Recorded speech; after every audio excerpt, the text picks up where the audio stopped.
வணக்கம் மக்களே, இன்னைக்கு நம்ம என்ன பார்க்க போறோம்னா இந்தியா vs ஜிம்பாப்வே மோதும் 4வது T20 போட்டி. முக்கிய வீரரை கலட்டிவிட்ட சுப்மன் கில் இனிமேல் இந்திய அணியில் இடமே கிடைக்காது. அதாவது ஜிம்பாப்வே தொடருக்கான இந்திய அணியில் இடம்பெற்றிருந்த இளம் வீரர் ஒருவருக்கு இந்த தொடரில் இனிமேல் பிளேயிங் 11ல் வாய்ப்பு பெறமாட்டார் என்றும் கூறப்படுது. அவர் இந்திய அணி ஆடும் போட்டிகளை பார்க்க மாட்டேன் என்று 2024ஆம் ஆண்டுக்கான T20 உலகக்கோப்பை தொடரின் போது பேசியிருந்தார் என்பதும் குறிப்பிடத்தக்கது. ரியான் பராக் இந்த தொடரின் முதல் 2 போட்டிகளில் விளையாடியிருக்காரு. அதன் பின்பு உலகக்கோப்பை அணியில் இடம்பெற்றிருந்த வீரர்கள் மீண்டும் அணிக்கு திரும்பியதால் அவருக்கு வாய்ப்பும் மறுக்கப்பட்டிருக்கு. எனினும் கடைசி 2 போட்டிகளில் சில வீரர்களுக்கு ஓய்வளித்து விட்டது ரியான் பராங்கிற்கு வாய்ப்பு கிடைக்கும் என்ற எதிர்பார்ப்பு நிலவியது. ஆனால் கேப்டன் சுப்மன் கில் மற்றும் பயிற்சியாளர் லட்சுமணன் அவருக்கு வாய்ப்பளிக்க மாட்டார்கள் என்றும் தெரிகிறது. கடந்த 2023ஆம் ஆண்டு நடந்த உள்ளூர் T20 தொடரான சையது முஷ்டாக் அலி தொடர் மற்றும் IPL தொடரின் ரியான் பராங் அதிரடியாக ரன்களையும் குவித்திருந்தார். இதனால 2024ஆம் ஆண்டுக்கான T20 உலகக்கோப்பை அணியில் தனக்கு இடம் கிடைக்கும் என்று எதிர்பார்த்து இருந்த அவருக்கு அணியில் இடம் கிடைக்கல.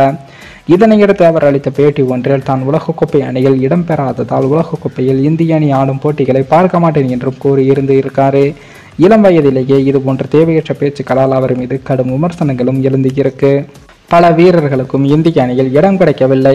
ஆனால் அவர்கள் எல்லாம் அமைதியாகத்தான் இருக்காங்க. சில தேர்வு குழுவினரை விட சாடி இருக்காரு. ஆனால் இந்தியராக இருக்கும் யாரும் இந்திய அணி ஆடும் போட்டிகளை பார்க்க மாட்டேன் என்று சொல்ல மாட்டார்கள் என்று ரசிகர்கள் கூறி வராங்க. இந்த நிலையில் தான் ரியான் பராக்கிற்கு ஜிம்பாப்வே T20 தொடரில் வாய்ப்பும் அளிக்கப்பட்டிருக்கு. அவர் தனக்கு வாய்ப்பு கிடைக்காத வெறியில் இருந்ததால் இந்த தொடரில் அவர் அதிரடியாக ஆடி ரன் குவிப்பார் என்றும் எதிர்பார்ப்பு இருந்தது. ஆனால் அவருக்கு முதல் போட்டியில் பேட்டிங் ஆட வாய்ப்பும் கிடைத்தது. அந்த வாய்ப்பில் அவர் 2 ரன்களை மட்டுமே எடுத்து ஆல் அவுட் ஆனார். இதனையடுத்து அவர் மீண்டும் கடும் விமர்சனங்களும் இருந்தது. இந்த நிலையில் தான் அவருக்கு 2வது போட்டியில் பேட்டிங் செய்ய வாய்ப்பு அளிக்கப்படவில்லை. 2வது போட்டியில் அபிஷேக் சர்மா சதம் அடித்தார். 3ஆம் வரிசை வீரர் ருத்ராஜ் கெய்க்வாட் களத்தில் இருந்த நிலையில் கடைசி 6 ஓவர்களில் பேட்டிங் செய்ய 4ஆம் வரிசையில் ரிங்கு சிங்கும் அனுப்பப்பட்டார்.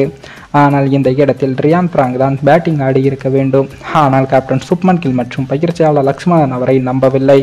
அதே சமயம் 4ஆம் வரிசையில் இறங்கிய ரிங்கு சிங் அந்த போட்டியில் 22 பந்துகளில் 48 ரன்களை குவித்து தனது ஃபார்மையும் நிரூபிச்சிருக்காரு.